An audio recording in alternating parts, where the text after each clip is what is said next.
సంతోషపడుతున్నాను, ఆ సంతోషం విడిచిపెట్టి మీతో తిరగబట్టారా?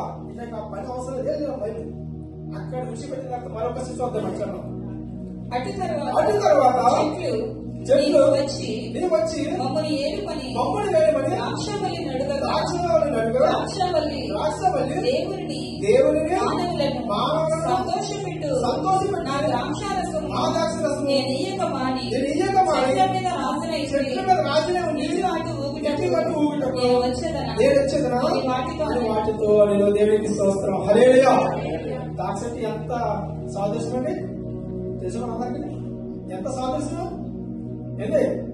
దేవునికి మామూలు కూడా అంటే ద్రాక్షరసంలో అంత గొప్ప శక్తి కలిగిన వ్యక్తులు కూడా ఏమని మాట్లాడితే చెట్ల దగ్గరికి నేను అందరికి కూడా ఏం చేస్తుంటే, నేను అనేకమైన మానవులు దేవుని మనం సంతోషపెట్టే నా ద్రాక్షరసము వారికి ఇవ్వకం అని నేను నీతో తిరగమంటారా అని మన వాళ్ళని కోప్పడింది. ఎందుకంటే ద్రాక్షరసం అనగా మన ప్రభుత్వంలో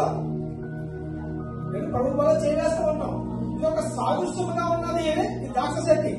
మరి ఆమెకి ఏదైనా కొద్ది సమృద్ధి కలుగుంటే కనుక అక్కడ పిలిచి మంచి అధికారం ఇస్తున్నా కదా, అంటే అడుగుకి రాజుగా నియమిస్తున్నా కదా, నేను విడిచిపెట్టి వెళ్ళిపోతే ఇక్కడ అధికారం వస్తుందని ఆలోచించవచ్చు.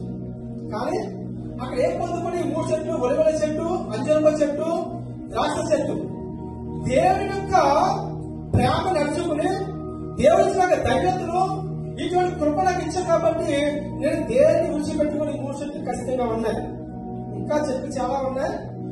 ఆ చెట్లు చాలా మంది కూడా ప్రియ దేవుడు పెట్టారు. మన అందరం కూడా సంఘంలో మనము మరొక సంఘం పిలిచి ఇంకో సంఘానికి వెళ్ళి మన చాలా మంది ఒక నిలకలేని జీవితంలో మనం జీవిస్తున్నాం. ఇప్పుడు ఈ రోజు మనం స్వాదిస్తున్నట్టు కనుక ఒలివల చెట్టు, అంజనమ చెట్టు, ద్రాక్ష చెట్టు నుంచి మనం జ్ఞాపకం చేసుకుని కనుక ఇంకొక సందర్భాలు ముఖ్యమైన విషయాలు మనకు కనిపిస్తూ ఉంటాయి. అలాగే కొన్ని చెట్లు ఉన్నాయి చూడండి, కింద చెట్లు చదవమ్మా. అప్పుడు చెట్లని నీవు వచ్చి మమ్మల్ని ఏమని మనం చేయగా మీరు నిజముగా మీ మీద రాజుగా నియమించమని కోరిన ఎడల రండి నా నీడను ఆశ్రయించండి, లేదా నాలో నుండి బయలుదేరి లెబానోను దేవదారు చెట్లను కాల్చివేయని చెట్లతో చెప్పిన దేవునికి స్తోత్రం. హల్లెలూయా. ఆఖరికి ఏం చేసి తెలుసండి, ఈ చెట్లన్నీ కలిపి ముగ్గు దగ్గరికి వెళ్ళాము, ఏదో మనమాటలో తల వచ్చి మనం తిట్టాము. కానీ మనకు కావాల్సిందంటే కనుక ముళ్ళ పద చెట్టు వచ్చారు. ముళ్ళ పద తెలిసిందే వృక్షము ఎంతమంది ఆవించేస్తారు. ముళ్ళ పద ఏంటంటే పాపము అంటే ఏంటి తెలిసిందే. ఈ ముళ్ళ చెట్టు కదా ఆవినప్పుడు అబ్బ ముళ్ళ పద అంటే నాకు మంచి అవకాశం ఇచ్చారు రాజు, అందరూ కలిపి మీ అందరికి రాజు నేనే.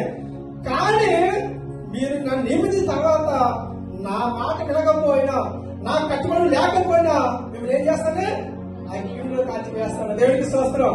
హల్లెలూయా. మన జీవితం అంతప్పుడు ఏమనుకుంటారో దేవుని మాట వినక, దేవుని మాటలు మనం జీవించగా, ఆయన వాక్యం అనుసరించగా, ఎవరో చెప్తున్నారు వెళ్ళి మనం విడిపోతే కనుక మన జీవితం కూడా ముళ్ళ పగలాగా ఉండిపోతుంది. అందుకని ఏమంటారు, ముళ్ళ పదకి